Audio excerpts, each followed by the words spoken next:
শুনুন আমগো বাড়ি হইলো শেরপুর বুঝছুন। এখন আমি থাই ডাহা বাসার মধ্যে দুই সাইডে গাছ থুইছি। এখন মনে করুন যে নাম শুনতে মনে করুন যে বিরাট কিছু মনে হইলেও কামের নিমতে ঠন ঠনা কইতেছিলাম বকুল ফুলের কাছে কথা। সেই ছোট কাল থেকে দেখতে আইতেছি বকুল ফুলের কাছে কত কিছু হয়, কিন্তু দেখি যে ছোট মোটো কয়টা ফুল ধরে এগুলো মাটির পড়লে গন্ধ আছে, আবার গাছের থাকলে গন্ধ পাওয়া যায়, আবার একটা মালা বানাইলেও গন্ধ পাওয়া যায়। তো যাই হোক, অনেক গ্যারান আছে, এই গ্যারান ভালোই লাগে, কিন্তু কি আর করা। এখন আমার কাছে এই ছোট গাছটা দেখতে ভালো দেখা গেলেও বড় গাছ এটা আবার খড়ি নালা দেওয়া গেছে, আর পাতা কয়টা মরে গেছে আর পাতা কয়টা আছে।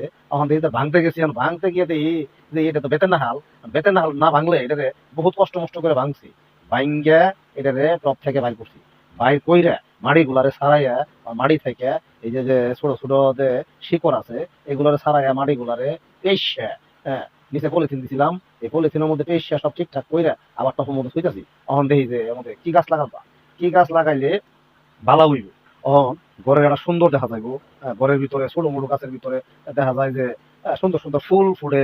সবকিছু মিলাইয়া চিন্তা করতেছি যে ছোট টপের ভিতরে ছোট গাছ লাগামু, এই ছোট গাছ থেকে ছোট ছোট ফুল হইব, বারান্দার মধ্যে দেখতে ভালো দেখা যাবো, বুঝছুন।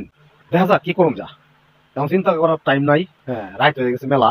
এখন এই টপটারে মিলমাল কইরা থুয়ে দেই, তারপরে সকালে একটু নার্সারিতে যাবো, যাই সাইরা দেখবো যে কি পাওয়া যায়, এটি নিয়ে আয়া তারপরে টপের ভিতরে সুন্দর করে বন্যা দিমু, তারপরে একটু করে যদি পারি সার গোবর দিমু, তারপরে এই যে আবার কি আছে, এই যে চায়ের পাতা যেটি চা জাল দেয়, এটা শুনছি যে এটা টপম দিলে নাকি সুন্দর হয়, গাছ বলে চেহারা ভালো হয়, গাছ তরতাজা হয়, ওটাও দেওয়ার চেষ্টা করবো। যাই হোক গাইজ, ভিডিওটা আঞ্চলিক ভাষা দিয়ে করার চেষ্টা করলাম, কিরকম হয়েছে অবশ্যই কমেন্ট করে জানাইন।